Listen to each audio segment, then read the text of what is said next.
friends, welcome to Simple Home Recipes Tamil.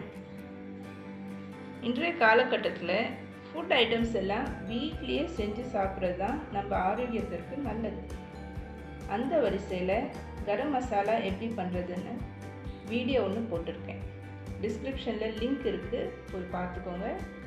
இன்றைக்கு tomato sauce வீட்லேயே எப்படி பண்ணுறதுன்னு சொல்லித்தரப்போம். டொமேட்டோ சாஸ் செய்கிறதுக்கு என்னெல்லாம் பொருட்கள் தேவைன்னு பார்க்கலாம். முதல்ல tomato 1 kg, white vinegar 1/4 cup, Kashmiri chilli ஒரு 3 numbers, பெரிய வெங்காயம் ஒரு சின்ன ஒரு பீஸ், கார்லிக் பூண்டு ஒரு 3 to 4 numbers, கருவாப்பட்டை ஒரு சின்ன பீஸ், கிராம்பு 2, உப்பு 1 teaspoon, சர்க்கரை 4 tablespoon. டொமேட்டோஸ் இந்த மாதிரி கட் பண்ணிவிட்டு குக்கரில் போட்டுக்கணும். அது கூட இந்த காஷ்மீரி சில்லி, ஒரு onion, 4 garlic. Onion actually cut பண்ணி போடணும், அப்படி போட்டாலும் போடுவாங்க. இந்த கருவாப்பட்டை, க்ளவ், கொஞ்சமாக உப்பு, இவ்வளோ போதும். இது கூட ஒரு கிளாஸ் தண்ணி சேர்த்து குக்கர் மூடி வச்சு ஸ்டவ்வில் வைக்க போகிறோம். நல்லா ஒரு விசில் 10 minutes சிம்மில் வச்சு நல்லா வேகட்டும். அதுக்கப்புறம் பார்க்கலாம். இப்போ ப்ரெஷர் ரிலீஸ் ஆகிடுச்சு, ஓப்பன் பண்ணி பார்க்கலாம். நல்லா குக் ஆகிடுச்சு. இப்போ இது மேஷ் பண்ணுறதுக்கு முன்னாடி இந்த தக்காளியோட தோலும், பட்டை, கிராம்பு, இந்த 3 ஐட்டம் எடுத்துட்டு அதுக்கப்புறமா மிக்சியில் போட்டு அரைக்கலாம். சூடு நல்லா ஆறி இருக்கணும், ஆறின பிறகு தான் அரைக்கணும்.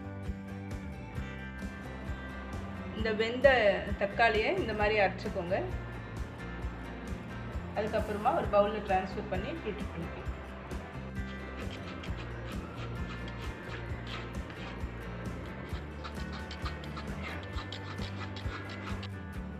இப்போ இந்த மாதிரி ஒரு கனமான ஒரு பாத்திரம் வச்சுக்கோங்க. நம்ம ஃபில்டர் பண்ண தக்காளி சாறை இதில் ஊற்றிக்கலாம்.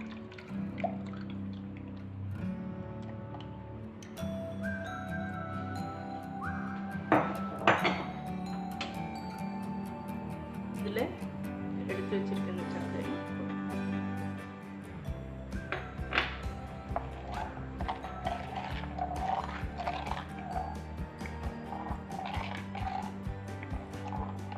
இது கூடவே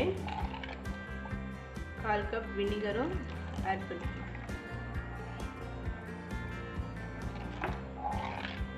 இது நல்லா குறுகி வரட்டும். காரம் போதுமான்னு பார்த்துக்கலாம். போதுங்க, இது நல்லா குறுகி வரும்.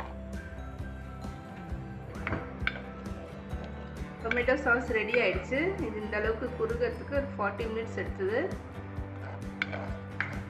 இதில் நான் புளி செக் பண்ணேன், எனக்கு கொஞ்சம் கம்மியாக இருக்க மாதிரி தோணுனால ஒரு 1 tablespoon வினிகர் ஆட் பண்ணியிருக்கேன். உங்களுக்கு புளி போதுன்னா அந்த குவான்டிட்டியே போதும். நீங்களும் ஒரு டொமேட்டோவுக்கு ஏற்ற மாதிரி தான் புளி இருக்கும், அதனால் செக் பண்ணிவிட்டு வினிகர் ஆட் பண்ணுங்கள். இப்போ இது கன்சிஸ்டன்சி வந்து காட்டுறேன். இந்த பாத்திரத்துக்கு இப்படி ஒழிச்சா வச்சா இந்த மாதிரி வரணும். ஆக்சுவலி இன்னும் திக்காக வேணும்னா இன்னும் ஒரு 5-10 minutes வச்சிங்கன்னா குறுகிடும். இங்கே இந்த கன்சிஸ்டன்சி போதுன்றதுனால இதோட நான் ஸ்டாப் பண்ணிக்கிறேன். இது ஆறுனதும் வேற ஒரு கிளாஸ் கண்டெய்னரில் ஸ்டோர் பண்ணி ஃப்ரிட்ஜில் வச்சுடுங்க, நல்லாயிருக்கும்.